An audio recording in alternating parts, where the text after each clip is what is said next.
Ani Roza tishekringone ani nama harama dalaguu miti ani nama sirii dalaguu miti ani rabbii kiyyatti amana jette wallahi kochi Rozaan hojjatte suni baay'ee miira keessa Sumayyaa galchee baay'ee aarte jechuudha.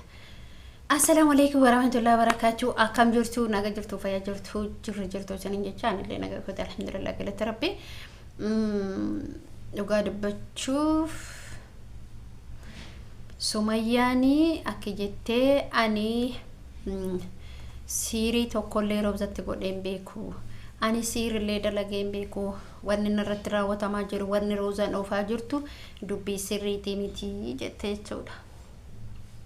Dhugaa akkanni hin bareeda akkanni namarraa hin tolullee hin bareedullee kanaaf jechuudha. Namni yoo maqaa namaa xuraa'eessuu hedu yoo maqaa namaa balleessuu hedu waanuma taani tokko sitti qabata jechuudha. Bakka akkanumatti ol ka'ee jechuudha. Waanuma taani sin jedha kan sitti raaga bakka maqaa balleessii nuti jenne sun kanuma jechuudha. Namni tokko ilmi namaa tokko gaaf maqaa namaa xureessite maqaa keetu xuraahe. Namoonni hedduun koomantii isii jala deemanii Sumayyaan takkanaati Sumayyaan akka dhuguma wanni Sumayyaan hojjettu dhuguma wallahi billahi dhuguma goote Sumayyaan siriin goones jammar jechuudha. Akkuma dura isin jenne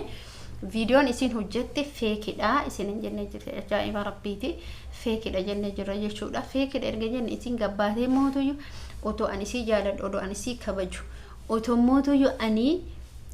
amartii san jaalalaaf isiirratti isii kenne malee ani siriitti dalagee isin kennine jechuudha. Maaliif barbaachise garuu maqaa namaa balleessuun jechuudha. Dhugaa rabbii dubbachuuf baay'ee tokko bakka waan nama jibbisiisu waan baay'ee nama jibbisiisu walumaa galatti wallahi lazim hamilee namaa cabsa. Maqaa namaa hin xureessina gaaf maqaa namaa xureessitan maqaa keessattu xuraa'aya gaafa nama jibbitan akkanuma xulkaatanii amma namoonni hundra guddinni tiktok YouTube Sumayyaa jalatti illee YouTube Roza jalatti illee kun dhugaadha jedha kun soba jedha. Maaliif maqaa balleessin Sumayyaan maali? Hanganuma hunda bariyoo Sumayyaa taate Sumayyaa jechuun ndahun nama dubartii jabduudha nama ilmoo lama qabatee deemudha nama mootuyyuu dubartii cimtuudha nama barumsa irraa fudhattanii nama bakka anjiraa miti akkanumatti jechuudha malee an walla baay'ee tokko na ajaa'iba bakka baay'ee na ajaa'iba maal fiyoo jettanii bakka anjiraa miti akkanumatti namni lafumaa ka'ee yaa rabbi jedhee maqaa balleesse akkas godhate akka nama saayidoo wallaalee garas godhattee garana godhattee ara wallahi ilgazim gara isin haa nyaattu Sumayyaan gara isin haa nyaattu isin barumsa haa ta'u isiif wallaalumsa haa ta'u maal yoo jetta wallaalumsa jechuun isin gara nyaatti isaa qabdu jaalala isaa qabduuf gaafa dura hawwii bira deemtullee maaliif gaafattee saayidoon narratti fuudhaaf gaafatte jechuudha. Saayidoon gaafa intala kana irratti fuudhe saayid namni kun ammallee fuudhe nagataadha. Gateetiin yoo jedhe ilmoo argatuu danda'a dubartii bira akka ayyuutii miti qaruuteedha ilma irraa argachuu barbaadde rakkoon hawwiin gaafa dura saayidoon akkana sin jedhe afaan Oromiffaatini dhuguma minamina jenne Sumayyaan jechuudha. Dhugaa seete fiidee muddamteedha ite jechuudha. Garuu jarri beeksisa mustawaqaa wanna godhatanii mana jechuudha.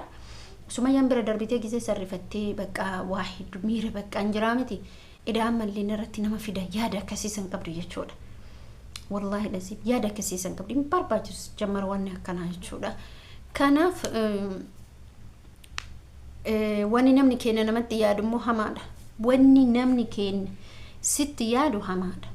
Erga jibbite amma Rozaan jechuudha jibbite miti saayidoo maal godhu Sumayyaa maqaa balleessiti maal godhu Sumayyaa ani Sumayyaa akkas akkana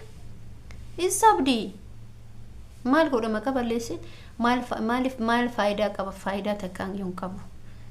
faayidaa isi qabu takkallee hin jiru jechuudha. Faayidaa isin qabu maqaa isii xuriisu maqaa isii barisu hundi youtuberoota walumaa galatti Sumayyaan takkasiiti jenne abaarra Gondaree jenna Gojamee jenna Mexena biyyoo jenna Jinnii jenna Jaanka jenna hin barbaachisu obboleeyyan kiyya walii kayri yaaduun kayrima walii immoo sharri yaaduun hin barbaachisu. Isillee riskii isiiti abbaa manaa isiiti Sumayyaan si jammar saayidoo irratti waan feeti jechuu hin dandeetti abbaa manaa isii ka halaalaa ka ganama waan feete jechuu dandeetti waan feete dubbachuu dandeetti malee akka nuti jala fiineeti gara koomentiitiin isii arrabsinii tanata akkasii tanata akkana jennuti Sumayyaa hedduu takka kabanya hedduu takka jaalanna gara ijoollee keenyatti yoo deebine immoo erga ofii isaaniitii wallaalanii dadhabanii jedhan immoo namni waan godhuun jiru dirqama Sumayyaan dhayitee ijoollee afaan Oromoo isatti fuudhuun qabdu isin galee akkasi akkaan beekutti dirqama Sumayyaan ijoollee afaan Oromoo fuudhuu qaba yookiin Ayyuu fuudhuu qaba yookiin Roozaa fuudhuu qaba yookiin Sa'aadaa fuudhuu qaba dirqama jiru yookiin Karimaa yookiin Na'imaa fuudhuu qaba dirqama hin barbaachisu erga namni jazbee erga ofii wallaalee jedhe hoo maal godha dhiisuma jechuudha isiin immoo abbaa manaa isii kana immoo nama tokko itti kaleessuu hin dandeettu itti kaleessuun hedduu ufumaa akka goote malattee maal jettee sosobattee yoo deeffatte malee dhiirri tokko dubartiin takka jechuudha akka saffaa Saayidoo ga'an hin barbaadu dhugaa rabbii isin jedha isuma san jalatu isin immoo akkuma baqqaachuun jira miti ijoolleen tokko jala deemanii Sumayyaa jala deemanii arrabsanii Roozaa jala deemanii akkas jedhanii Roozaa dhugaa jettee akkasi akkana jedhan malee wallahi hin barbaachisu jamar hin barbaachisu dhuguma jettee namni haqa waan haraamaas fakkeenyaaf namni sirii kana dalagu namni waan hin taane dalagu gara rabbiitis gara namaatillee hin milkaa'u